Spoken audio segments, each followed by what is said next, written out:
topik ini ada eh, karena eh, karena pada dasarnya kita manusia masih mengalami begitu banyak masalah kesehatan. Masalah kesehatan yang kita hadapi merupakan alasan kenapa kita membutuhkan penelitian atau masih mempelajari tentang AI dan drug discovery. Saya mau minta tolong tim dari CIT untuk mengeluarkan Zoom polling supaya para peserta bisa menjawab. Di sini kalian bisa lihat di Zoom polling pertanyaan saya kepada kalian adalah apa penyakit yang pernah Anda derita? Saya akan kasih waktu berapa saat. Dan setelah kita memperoleh hasil, saya mau minta juga bantuan tim CIT untuk menunjukkan hasilnya supaya para peserta bisa melihat gitu loh. Sebetulnya seberapa banyak sih dari kita yang sakit gitu atau masih mengalami masalah kesehatan. Kalau kalian lihat di sini, penyakit itu yang saya kategorikan menjadi 3. Pertama itu penyakit menular.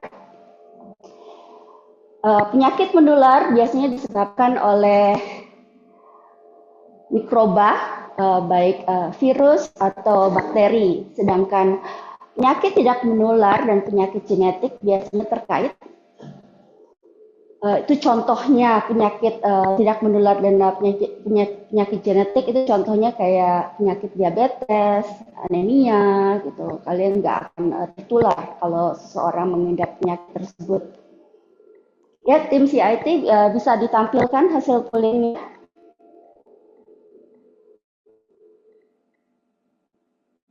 Ya, kalau kita lihat di sini dari hasilnya ya, dari peserta yang hadir ada sekitar 41 orang, saya lihat. Kalian bisa lihat hampir semuanya dari kita pernah mengalami sakit. Hanya sebagian kecil yang tampaknya tidak pernah mengalami sakit sama sekali. Oleh karena itu, inilah yang menjadi landasan kenapa kita masih memerlukan penelitian seperti AI dan drug discovery. Karena dengan adanya penyakit, nah dari hasil polling kita bisa lihat bahwa sebagian besar dari kita itu sakit. Dan ini menunjukkan bahwa kita itu butuh obat. Ya sebetulnya kalau kita sakit, saya balik lagi dari hasil polling kita bahwa kita itu sakit, sebagian besar kita sakit. Ini menjadi landasan kenapa kita perlu penelitian AI dan drug discovery. Karena setiap kita saat kita sakit, baik itu sakit berat atau sakit ringan, kita membutuhkan obat-obatan. Sebetulnya kalau pertanyaan besar, mungkin Anda akan bertanya, apa sih sebetulnya obat? Obat itu adalah bahan berbagi menjadi 2. Kalau kalian lihat obat, pil, umumnya kalian melihat obat-obatan dengan bentuk seperti yang kalian bisa lihat di slide. Bahan obat itu,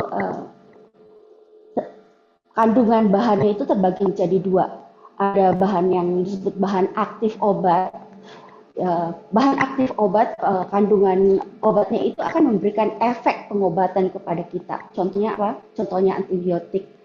Sedangkan di yang lainnya, contohnya pewarna, flavor, atau bahan untuk membuat kapsul, bahan pengisi tablet, biasanya adalah merupakan bahan tambahan yang sifatnya bukan bersifat obat.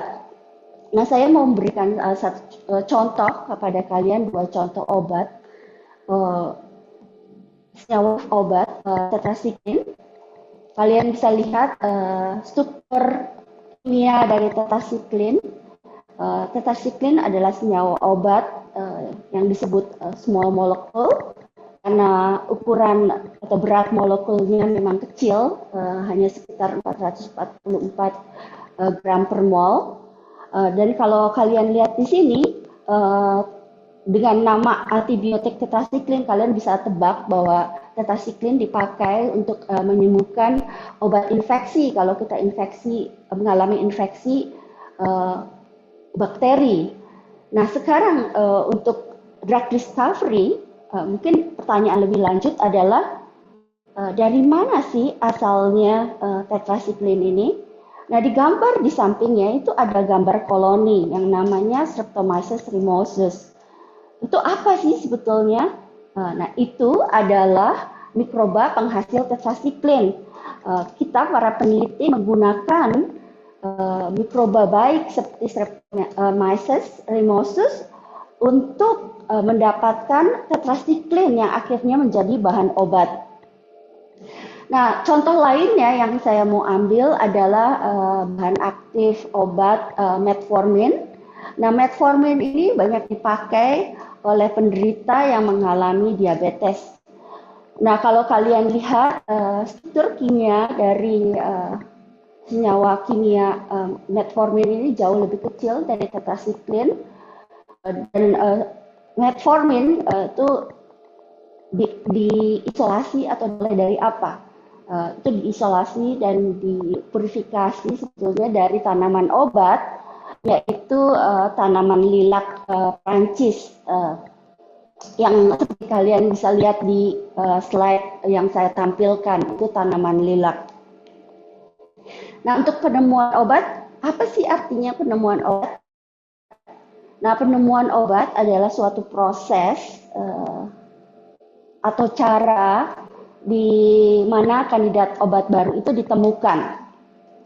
Nah, yang jadi pertanyaan besar kita, kenapa perlu penemuan obat baru?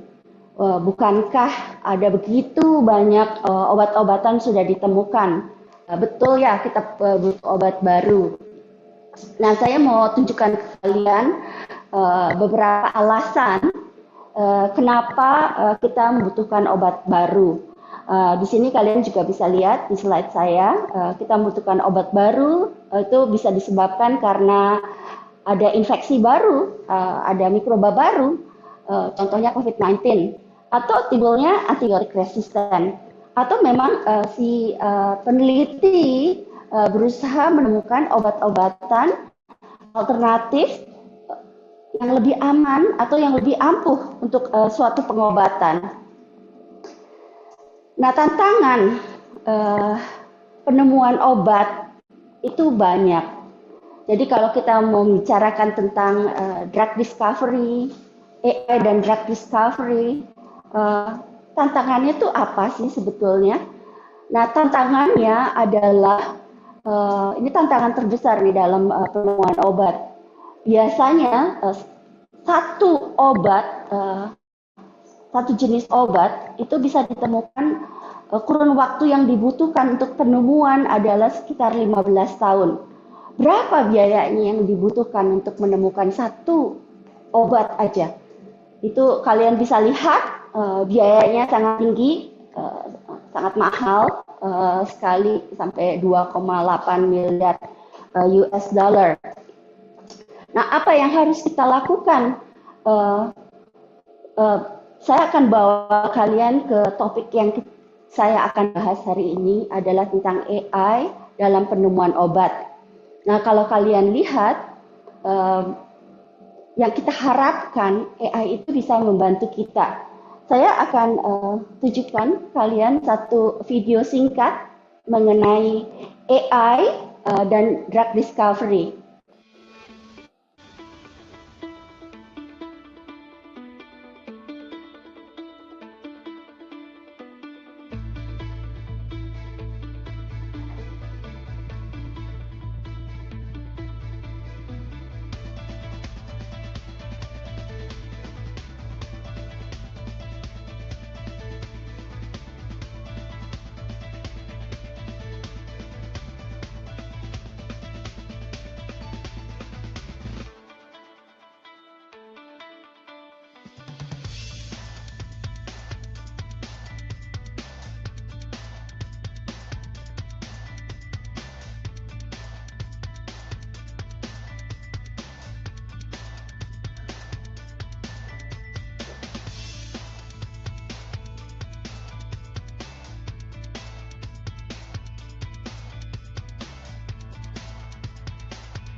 Videonya jalan, udah selesai? Udah ya. Saya bisa lanjutkan kalau gitu.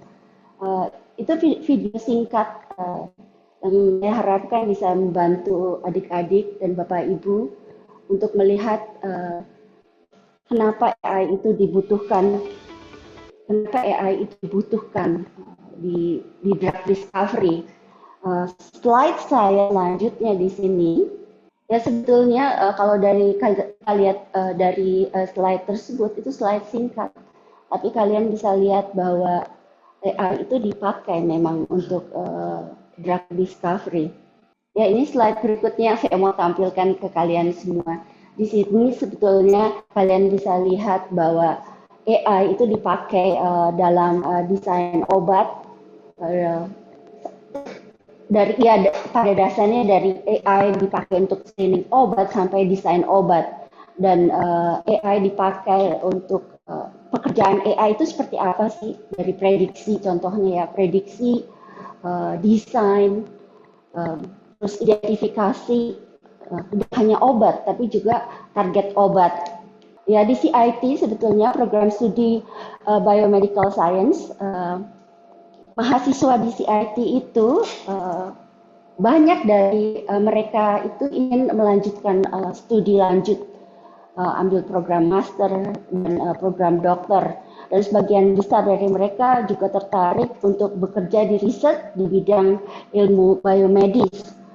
Oleh karena itu, untuk riset di bidang AI dan drug discovery yang kami lakukan, saya akan tunjukkan beberapa hasil yang sudah kami peroleh. Kalau kalian lihat di sini, kita menggunakan AI dalam screening obat. Kami menggunakan data senyawa obat itu dari database, contohnya PubChem. Dan sampai kita memperoleh kandidat obat baru. Bagaimana kita melakukannya? Nah, dari senyawa obat yang kita ambil pada dasarnya senyawa obat itu adalah kita tahu struktur kimianya, namanya, itu kita bisa peroleh dengan mudah dari database. Kemudian kita melakukan seleksi, kita memilih FDA approved drug dan kemudian kita memilih obat yang memiliki nilai ADMET yang terbaik. Dan dari situ kita bisa menentukan mana obat yang baik yang bisa kita pilih. Nah, selanjutnya apa yang kita lakukan? Yang kita lakukan selanjutnya adalah kita meneliti lebih lanjut interaksi antara obat dengan target obat. Nah, target obat seperti yang kalian lihat di sini, mungkin dari banyak kalian itu nggak familiar melihat bentuk struktur yang unik warna-warni seperti itu. Pada dasarnya yang saya mau tampilkan adalah data hasil interaksi obat dengan protein yang ada di dalam sel. Kita menggunakan Molog docking dan juga kita menggunakan beberapa program AI yang sudah ada untuk membantu riset ini. Lepas dari pentingnya AI di dunia penemuan obat, kita tidak boleh lupa bahwa sebagai peneliti di biomedical science kita harus bisa melakukan ekstraksi, mengisolasi senyawa obat tersebut dan menguji bahwa betul senyawa obat itu memiliki aktivitas seperti yang diingini. Dan kalau kalian lihat di sini, ini adalah beberapa contoh yang mahasiswa di CIT lakukan. Dan kalian bisa lihat mereka melakukan bioassay senyawa obat dengan uji, nama ujinya itu Kirby Bauer. Kita menguji bahwa iya betul senyawa obat itu membunuh suatu bakteri. Nah, di CIT sendiri kita mengembangkan dua center saat ini. Centernya itu disebut Center for Microbial Drug Producer dan Center for AI in Medicine. Kedua center ini diharapkan bisa benar-benar support riset kita yang sedang kita kembangkan dalam bidang AI dan drug discovery. Karena kami boleh percaya bahwa riset ini memiliki prospek di industri. Kalau kita lihat di industri farmasi contohnya ya, ini industri farmasi yang besar, contohnya Roche, Pfizer, terus ada yang lainnya di sini, contohnya Lilly, Boehringer Ingelheim atau Takeda. Semua itu adalah perusahaan farmasi besar. Mereka sedang mengadopsi bekerja sama dengan perusahaan.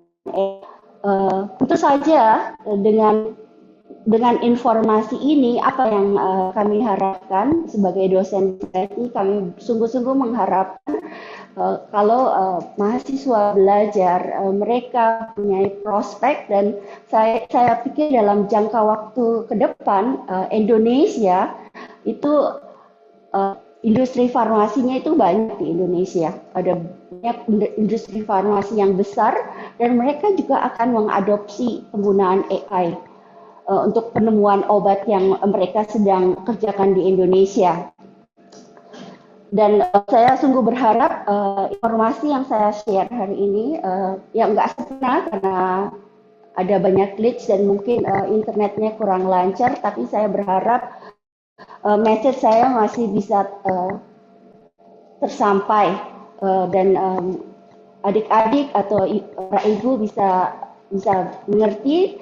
Dan saya akhiri topik seminar tentang AI dan drug discovery. Mengapa harus atau mengapa kuliah di biomedical science gitu ya? Apakah bidang biomedical science ini relevan di abad sekarang? Atau seberapa penting sih ilmu biomedical science di abad ini? Nah, Steve Jobs, ya kita semua kenal siapa Steve Jobs ya, pernah berpendapat bahwa inovasi paling besar di abad ke-21 ini adalah integrasi atau penggabungan antara biologi atau biomedical science dan teknologi. Jadi hal ini juga sejalan ya dengan apa yang kami di program studi Biomedical Science IT sedang kembangkan. Tadi Bu Lili sudah menjelaskan bahwa kami akan mengembangkan Center for AI in Medicine. Jadi ini sudah sejalan dengan apa yang disampaikan oleh Steve Jobs.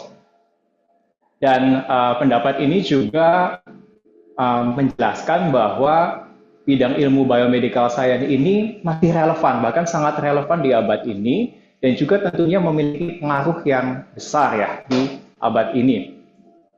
Nah, kemudian Steve Jobs juga memberikan pendapat yang lain bahwa teknologi saja itu tidak cukup, gitu ya. Tetapi teknologi perlu diintegrasikan, digabungkan dengan liberal arts dan juga humanities.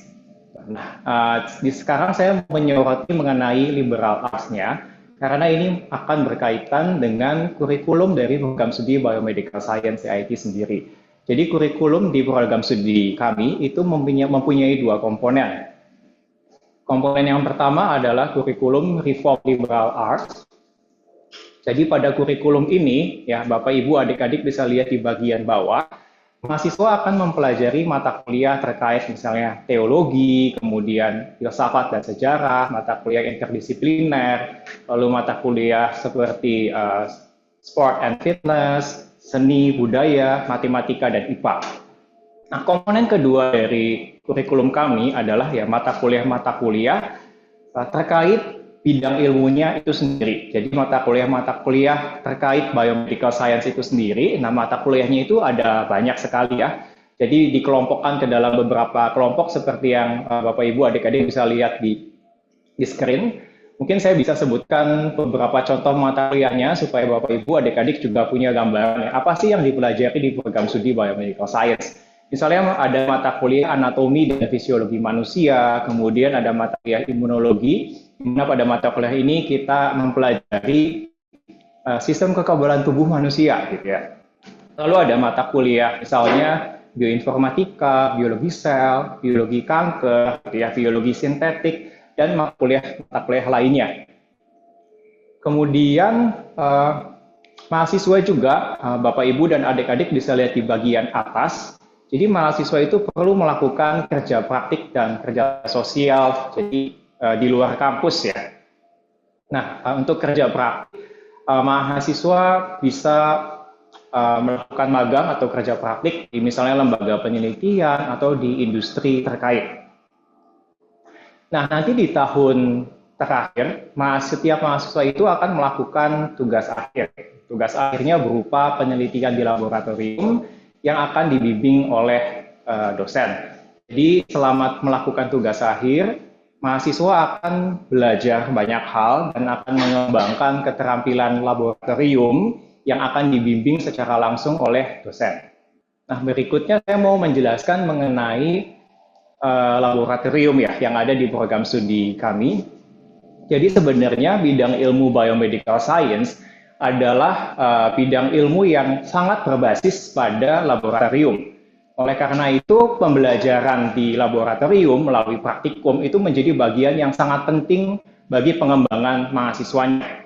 Di prodi kami, program studi kami ada 4 laboratorium, yaitu laboratorium biologi, mikrobiologi, kemudian kultur jaringan dan genetika, di mana semua mahasiswa dapat menggunakan keempat laboratorium ini untuk mengembangkan berbagai keahlian laboratorium yang berbeda-beda.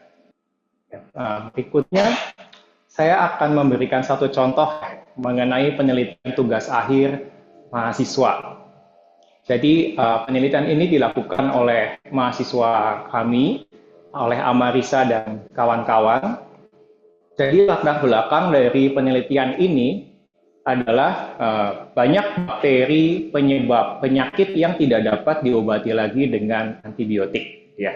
Jadi di presentasi sebelumnya oleh Bu Lili, itu kan kita bisa melihat ada kategori penyakit menular yang disebabkan oleh bakteri yang menginfeksi manusia.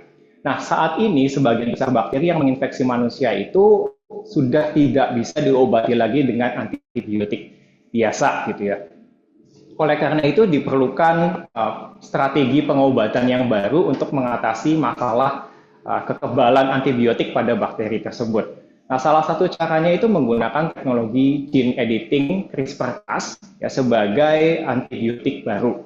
Jadi mahasiswa ini menggunakan program bioinformatika, bisa juga menggunakan program AI gitu ya untuk merancang CRISPR-Cas yang tujuannya untuk membunuh bakteri penyebab penyakit pada manusia yang kebal antibiotik gitu, yang tidak bisa diobati oleh antibiotik biasa. Kemudian saya mau sharingkan mengenai beberapa kegiatan mahasiswa di program studi Biomedical Science IT. Jadi kami ada kegiatan seperti seminar ilmiah di mana kami mengundang beberapa narasumber ya yang menjadi pakar yang ahli di bidang-bidang terkait biomedical science sehingga mahasiswa bisa mengikuti perkembangan penelitian atau topik di bidang biomedical science. Kemudian selain itu juga ada study tour ya, yang dilaksanakan juga rutin setiap tahun. Jadi misalnya kami pernah mengunjungi Badan Riset dan Inovasi Nasional atau BRIN, kemudian juga mengunjungi lembaga riset dan juga industri farmasi ya, Bio Farma. Nah, kemudian ada kegiatan mahasiswa yang lain, misalnya kuliah lapangan yang mengunjungi tempat seperti misalnya pernah ke Kebun Raya Bogor atau ke Pusat Primata Smutser. Nah, selain kegiatan mahasiswa ini yang rutin dilakukan, misalnya melalui Himpunan Mahasiswa Program Studi Biomedical Science IT, kegiatan mahasiswa lainnya yang dapat dilakukan oleh mahasiswa adalah ya, misalnya mengikuti berbagai kompetisi gitu ya. Jadi ini adalah beberapa prestasi gitu ya. Ini hanya untuk men-sharingkan dan saya sangat bersyukur gitu ya. Mahasiswa-mahasiswa kami juga cukup aktif mengikuti berbagai kompetisi di tingkat nasional dan ya puji Tuhan mereka berhasil meraih beberapa prestasi, misalnya memperoleh medali emas dan penghargaan prestasi terbaik. Kemudian ada juga tim mahasiswa yang memperoleh juara 1 di tingkat nasional, gitu ya, medali emas. Kemudian di sebelah bawah itu ya, di gambar yang kedua dari sebelah kiri, itu ada satu tim mahasiswa yang lolos seleksi program kreativitas mahasiswa atau PKM yang didanai oleh pemerintah, dan ini melalui tahap-tahap seleksi dan ya puji Tuhan mereka berhasil lolos seleksi lalu mendapatkan pendanaan dari pemerintah untuk melakukan ya program kreativitas mahasiswa, misalnya penelitian berdasarkan ide mereka di laboratorium. Jadi di sini mahasiswa itu kalau memiliki ide untuk melakukan suatu penelitian atau mempunyai minat tertentu, mereka bisa meminta bimbingan dari dosen-dosen yang ada di program studi untuk membimbing mereka. Nanti dosen akan memberikan arah bimbingan selama mahasiswa mengikuti kompetisi begitu ya. Kemudian ada program barista. Ini sebenarnya program beasiswa juga yang diberikan dari Badan Riset dan Inovasi Nasional yang bekerja sama dengan kampus kami. Jadi ada beberapa mahasiswa, kalau nggak salah ada 6 atau 8 mahasiswa kami yang berhasil mendapatkan program barista ini. Jadi mereka mendapatkan bantuan uang kuliah tunggal ya, dengan nominal tertentu, kemudian juga ada dana bantuan untuk melakukan tugas akhir. Jadi program ini diberikan kepada mahasiswa yang sedang melakukan tugas akhir. Nah, terakhir di sebelah kanan bawah itu ada salah satu mahasiswi kami, yaitu Grace ya. Grace menjadi ISMA Awardee. Ini program juga dari pemerintah ya, dan Grace berhasil melewati tahap seleksi sehingga Grace ini berkesempatan untuk mencicipi gitu ya, pendidikan selama 1 semester di University of Otago di New Zealand.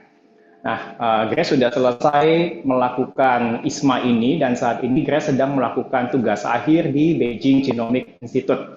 Ya, jadi dari New Zealand, Grace ini langsung pergi ke China untuk melakukan tugas akhir. Nah, mungkin pasti juga Bapak, Ibu, dan adik-adik bertanya-tanya gitu ya, apa sih karir yang bisa dipilih oleh lulusan Biomedical Science? Nah, di sini saya memberikan beberapa contoh pilihan karir yang bisa dipilih oleh lulusan Biomedical Science, misalnya sebagai riset asistan di berbagai lembaga penelitian, baik pemerintah ataupun swasta. Tapi kalau bisa juga tentunya bisa menjadi peneliti, tapi harus studi lanjut sampai S2, karena peneliti itu minimal S2 ya. Nah, selain di bidang penelitian, lulusan Biomedical Science juga bisa bekerja di industri, misalnya di industri makanan dan minuman. Ya, biasanya di divisi Quality Control dan divisi Research and Development di dalam industri tersebut. Nah, selain itu juga bisa bekerja di industri farmasi dan medis, atau ada pilihan lainnya sebagai analis laboratorium di rumah sakit, ya, atau bisa juga bekerja di perusahaan-perusahaan teknologi.